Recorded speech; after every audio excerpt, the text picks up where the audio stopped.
Zardari to address under Clause 3 of Article 56 of the Constitution of the Islamic Republic of Pakistan to both the Houses of Parliament assembled together.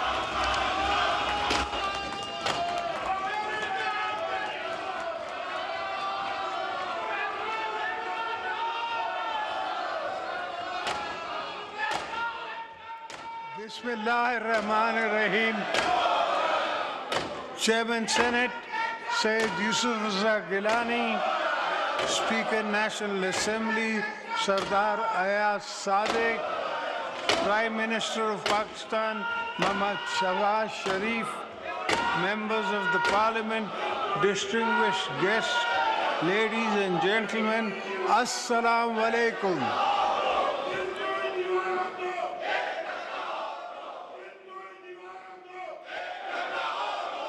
It is my singular privilege as your civilian president to address for the 8th time the August House at the beginning of another parliamentary year.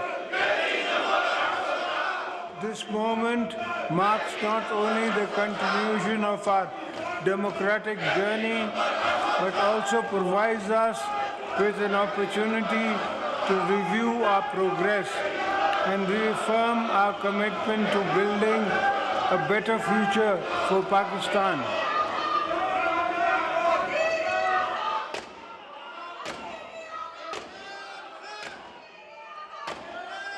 As we embark on this new parliamentary year, I urge this House to focus on promoting good governance and political economic stability. Our people have pinned our hopes on Parliament, and we must rise to the expectations. It is my first duty to remind you, we need to work harder to strengthen our democratic system, restore public confidence in the rule of law, and put Pakistan on the road to prosperity.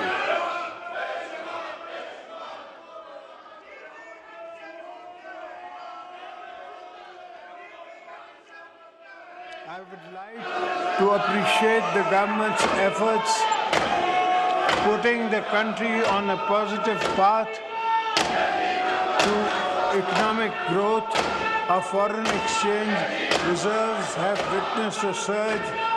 There was a substantial increase in foreign direct investment, and the stock market also surged to a historic high. The government has also reduced the policy rate from 22 to 12%, and all other economic indicators have shown a healthy and sign improvement.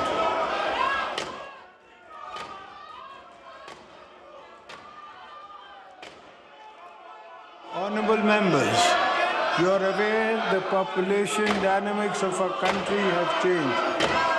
A combination of factors present challenging.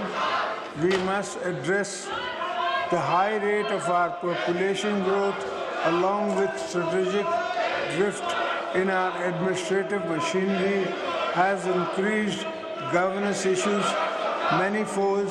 It is my considered opinion that this House should take this responsibility seriously and play its role in reset our governance and service delivery outcomes.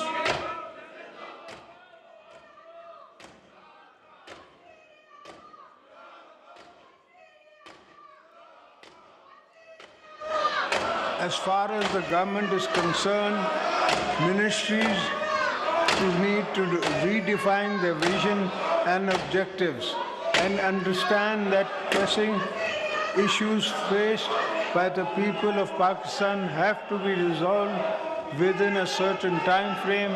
We need to deliver tangible benefits, restore trust of the people in democratic institutions.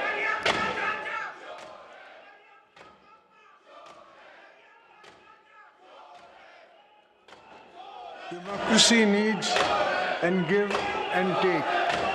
And what better place to work our collective goals than this Parliament. As elected representatives, your function is role models for the nation. As you go about your parliamentary business, think beyond narrow goals. Think of the unity and consensus our country so desperately needs.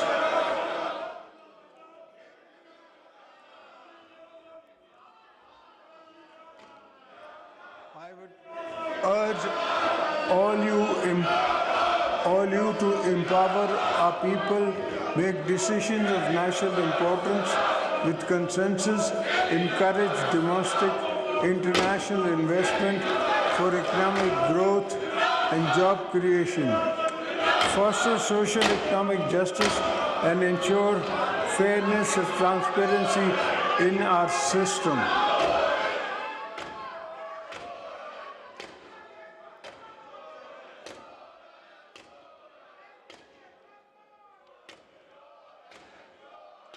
Chairman Senate, Mr. Speaker, for our country to prosper, it must build equitable. This is going to be a century of many new global changes, and to weather such transitions, we need to ensure that our peoples, with their different regions and resources, are on board of national development. It is my firm belief that a strong Pakistan is one where fruits of progress and development are equally shared by all its provinces and citizens.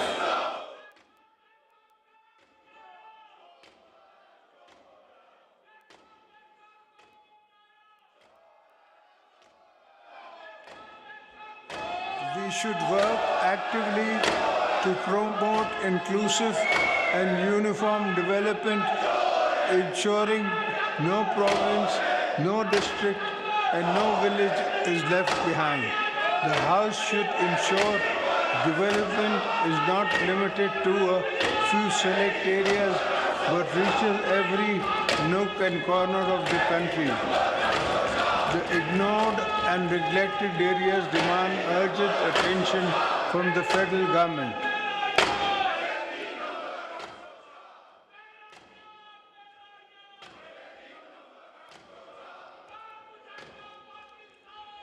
We also need investments in infrastructure, education, healthcare, and economic opportunities to address the sense of deprivation. Cannot just be aired constructively, but also addressed with political empathy.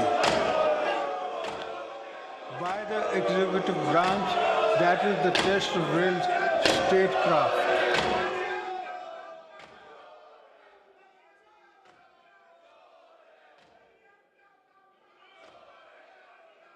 In this regard, improving our taxation system is essential to moving forward as a country.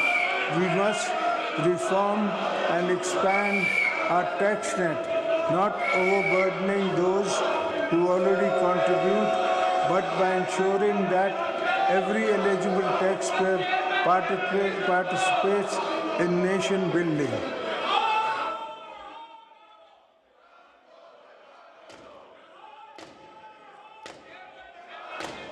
Pakistan should also diversify its exports, focusing on value-added goods and services to explain new markets and build a competitive export-oriented economy.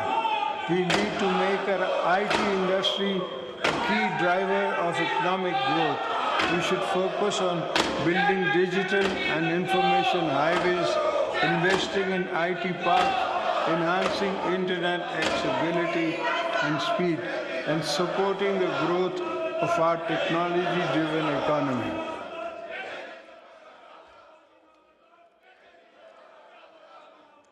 Equally important is the sustained support of small and medium enterprises. We must ensure access to credit, address procedural bureaucratic hurdles, and create policies that promote youth-led businesses. Our young people should be encouraged to enter businesses good through SMEs-focused programs, skill development initiatives, and accessible loan schemes.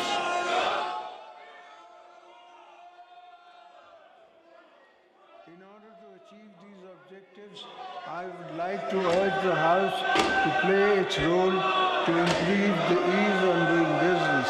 Investors, small businesses, and international companies must find Pakistan an attractive potential of investment.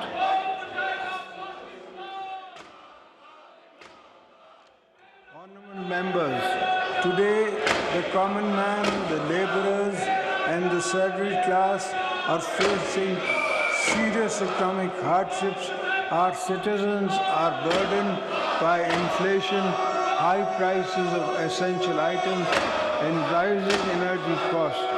As we approach the next budget, I urge this Parliament and the government to provide real relief to the people.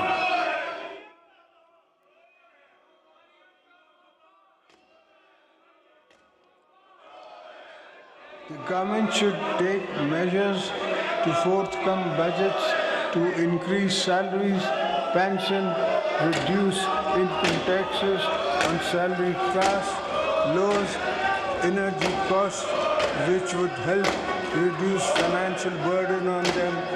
At the same time, we should avoid downsizing jobs cuts. Instead of our focus should be on creating jobs and utilizing trained manpower productively.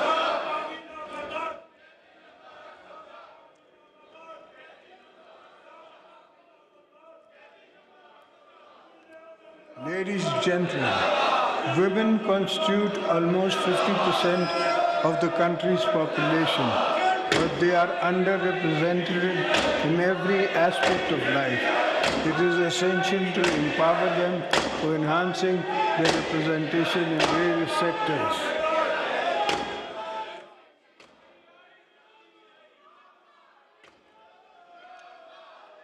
The most important intervention we can make as government and parliament is to make women at the bottom of the social pyramid financially independent, in accordance with the vision of Shaheed Mohtarma Benazir Bhutto.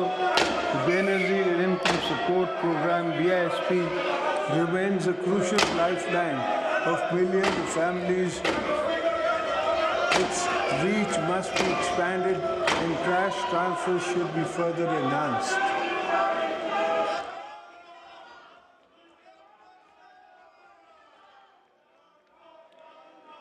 Young people make up a huge proportion of our current demographics. They need hope and inspiration. We should ensure the children are not outside schools in Pakistan. Promoting higher education, enhancing research in the universities should be a fundamental priority for creating a knowledge-based economy.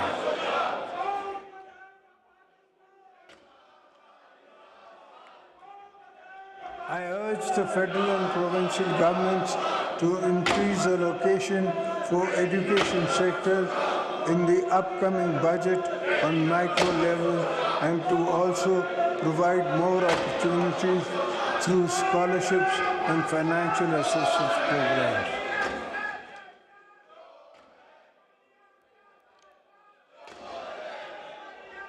This is also the moment for us to reflect on how we can enhance access to quality health care. All our citizens reduce worrying incidents of malnutrition and polio vaccination in many children. Emphasis should be laid on primary health care.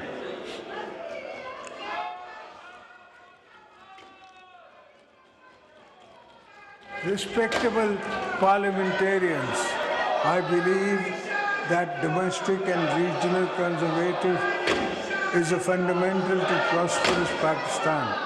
We need a strong, efficient transport infrastructure. road networks and modernized railways. Gilgit-Baltistan and Balochistan require a special attention in terms of connectivity and development, as these regions are Pakistan's strategic frontier. They are vital to our national economy. This will not only lower poverty, but also stimulate the economy with the new job skills and markets.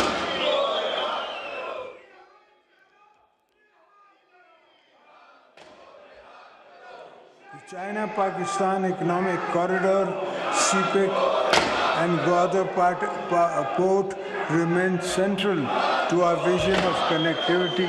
These projects must fully realize so that Pakistan can serve as a gateway to international trade, linking Central Asia, South Asia, and Middle East.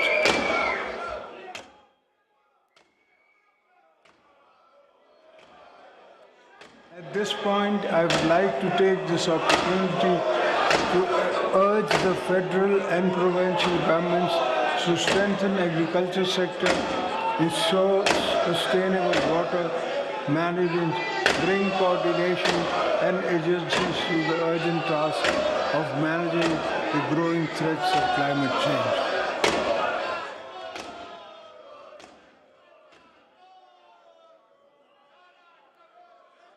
Agriculture is a key pillar of our economy, and it is imperative that we modernize this sector by adopting new farming techniques, developing better seeds, investing in agricultural research and development, creating more jobs by making land more productive.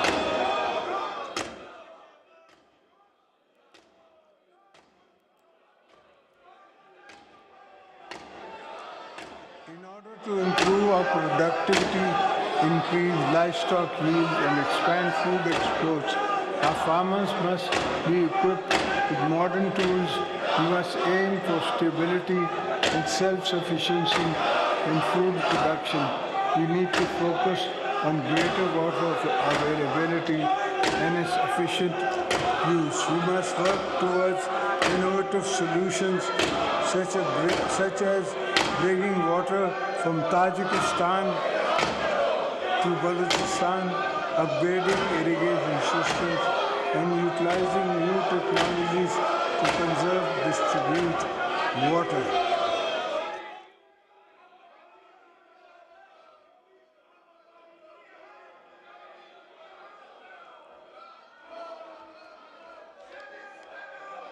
Our fisheries and livestock sectors have immense potential. Pakistan's rivers, lakes, and coastal areas hold untapped opportunities for fisheries. Commercial cattle farming can open new avenues for employment and export.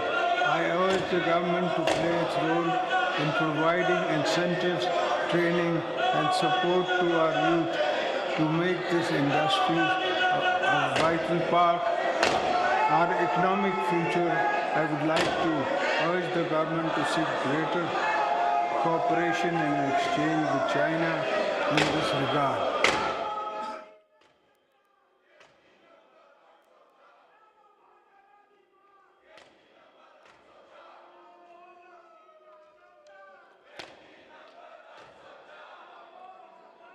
You are aware that Pakistan is one of the countries most impacted by climate change.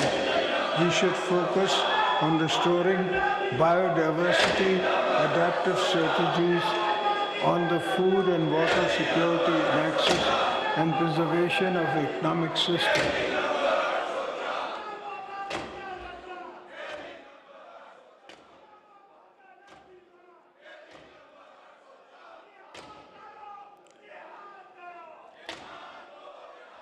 We must invest in the promotion of renewable energy, electric vehicles. We must also focus on recharging our wetlands and rivers so that they emerge pollution-free, and because once again, the lifeline for livelihood and rich marine ecosystem. The mangroves of Sindh stand as a shining example of what can be achieved through conservative efforts.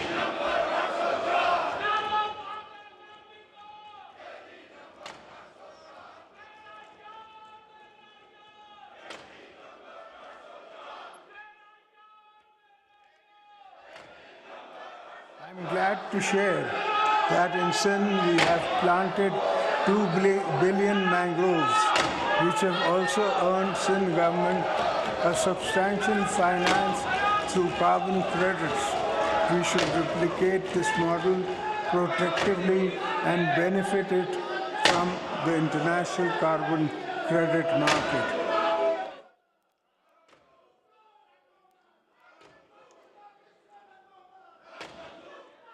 Members of the Parliament, we view the current internal and external security challenges. We need to further strengthen our security capabilities and enhance capacity for our law enforcement agencies to effectively deal with menace of terrorism. Parliament needs to play a role in building a consensus to tackle extremist ideologies as well as militancy that supports such violence.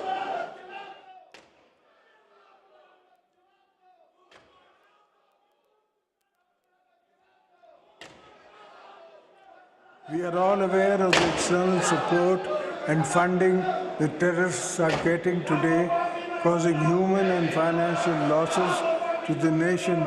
We must unite to ensure that the challenges don't gather more momentum, because already thousands of our security forces have sacrificed their lives in the fight against terrorism, and we cannot allow resurgence again.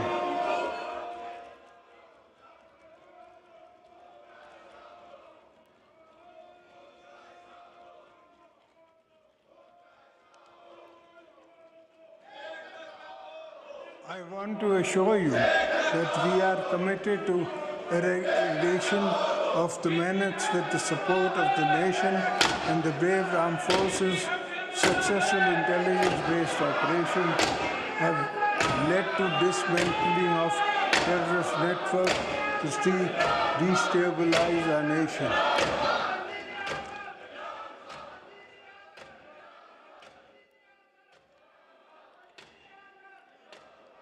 The entire nation is proud of its security forces and pays rich tribute to their bravery and dedication and countless sacrifices they have made in the service to the country.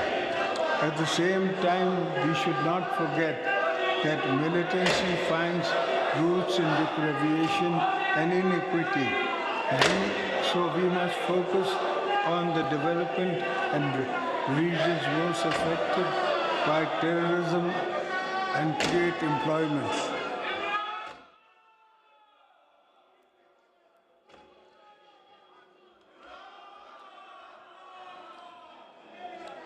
Outside our borders, the world is in a different stages of transition. Pakistan is committed to regional peace, stability, economic integration. Our foreign policies will always be guided by national interest, international cooperation, and principles of sovereignty, mutual respect. We should enhance our cooperation with friendly regional countries in the area of trade, economy, climate, and cultural exchange. We will continue to play our role as a responsible, peace-loving nation.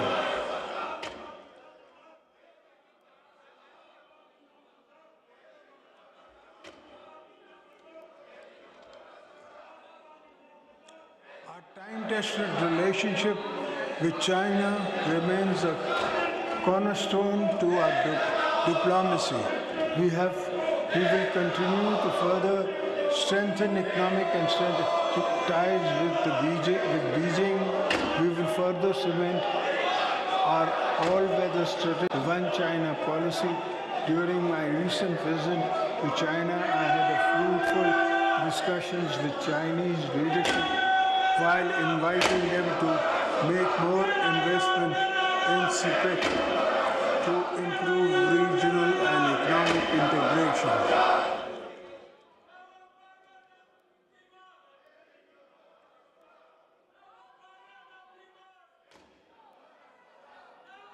Through our recent engagements with the Chinese leadership, both nations have reaffirmed commitments to further strengthen economic cooperation. The benefit of CPEC will reach every corner of Pakistan through different projects.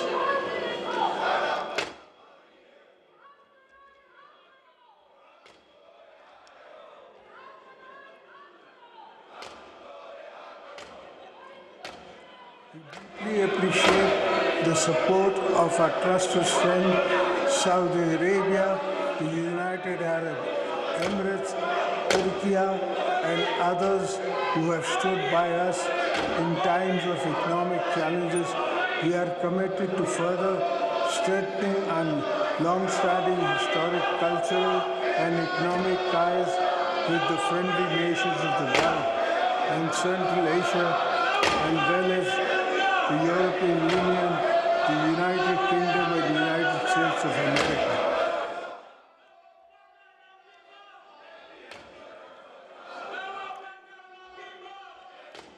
The recent successful counter-terrorism cooperation between the US and Pakistan is encouraging, and the two countries should build on this success to renew and enhance cooperation for joint goals.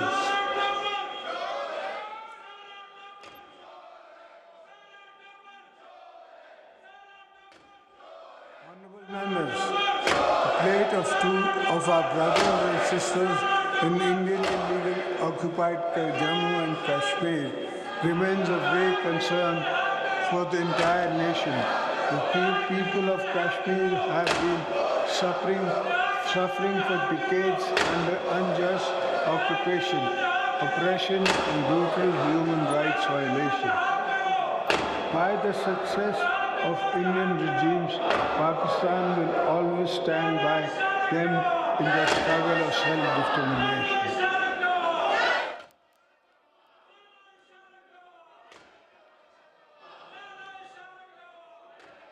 We will firm our unwavering moral, political, diplomatic support for the Kashmir people and call upon the international community to take decisive action against atrocities being committed by Indian occupied forces.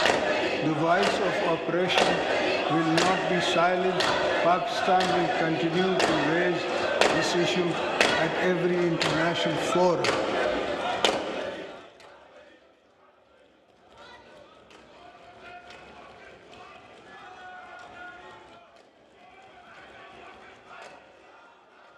The Syrian devastation in Palestine demands urgent attention of the world.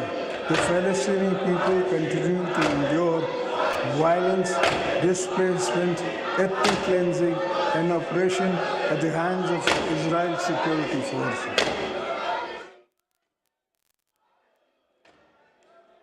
Pakistan is actively committed to Palestine cause and is consistent in the calling of a just and lasting solution based on international law and aspirations of the Palestinian people. Our position is clear and wavering that establishment of an independent and sovereign Palestinian state with Al-Quds al-Sharif as its capital is essential for lasting peace in the region. Members, before I conclude, I must draw the attention of the House of a matter of concern for this Federation. The President of Pakistan has been elected by all four provincial assemblies and National Assembly and Senate of Pakistan. In the Constitution framework, it is my duty to represent the Federation.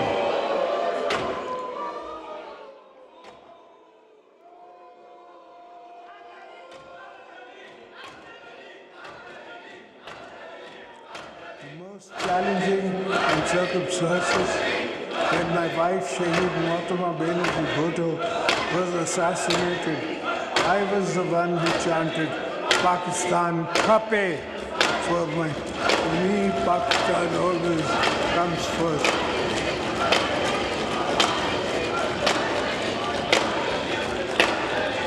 It is therefore my constitutional duty as your president, my personal obligation as a patriotic Pakistani to caution the House and the government that some of your unilateral policies are causing grave strain on the Federation. In particular, the government's unilateral decision to carve out some canals from the Indus River system despite strong opposition from federating units.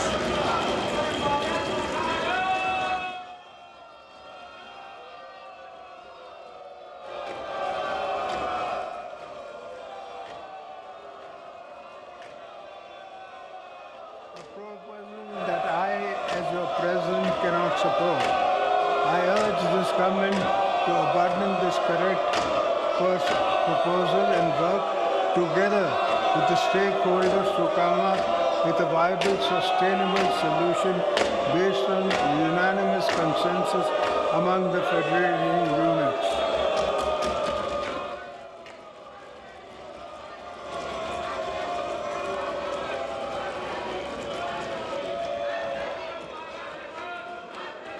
In the end, I would like to again invite the attention of the House to fulfill the responsibilities entrusted to this Parliament and play its role in the nation building, strengthening institutions and improving governance.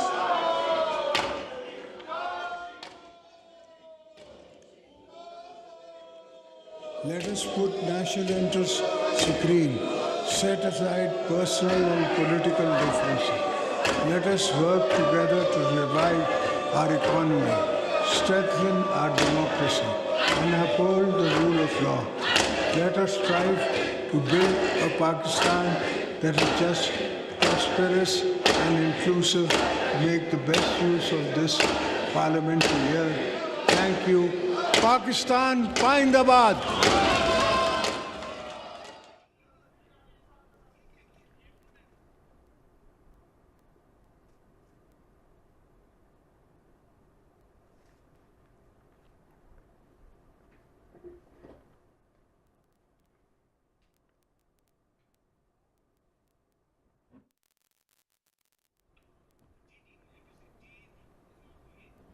सदर आसिफ अली जरदारी नए पार्लिमानी साल के आगाज पर parliament के मुश्तरका इजलास से खिताब कर रहे थे। उन्होंने कहा कि पार्लियामेंट के मुश्तरका इजलास से खिताब करना मेरे लिए एजाज है और सियासी इस्तेहकाम को फरोग देना है। मुल्क को यकजहती और सियासी इस्तेहकाम की जरूरत है। हमें अपने जमहूरी निज़ाम की बेहतरी के लिए मिलकर काम करना है। सदर ममलकत ने कहा कि मुल्क की मईशत मुस्तहकम हुई है, पॉलिसी रेट में कमी, ज़र मुबादला में रिकॉर्ड इजाफा हुआ।